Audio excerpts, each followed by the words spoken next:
गेल्या महिन्यात दिग्दर्शक हनी त्रेहान यांचा सतलज हा सिनेमा बघितला आणि अस्वस्थतेने मन व्यापून घेतलं. या महिन्याभरात अशा अनेक गोष्टी पाहिल्या, अनुभवल्या, अभ्यासल्या. या अस्वस्थतेची कारण मीमांसा केली, जिचा कळस झाला नुकताच आलेला ख्रिस्तोफर नोलनचा द ओडिसी. 90च्या दशकातील पंजाबमध्ये खाकीच्या दडपशाहीवर आणि अनियंत्रित ताकदीवर भाष्य करणारा सतलज हा सिनेमा भारतातल्या थिएटर्समध्ये रिलीज होऊ शकला नाही. कारण काय?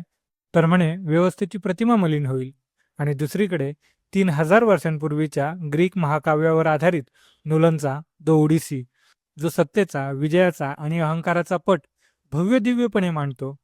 हे दोन्ही सिनेमे पूर्णपणे वेगळ्या काळातले आहेत, वेगवेगळ्या संस्कृतीतले आहेत. पण या प्रवासातून जात असताना लक्षात येतं, हे दोन्ही सिनेमे एकाच महाकाय, सर्वकालिक मानवी नियतीवर बोट ठेवतात. Unchecked power always leads to destruction. उत्तरदायित्व नसलेली अनियंत्रित ताकद नेहमी विनाशाकडे नेते.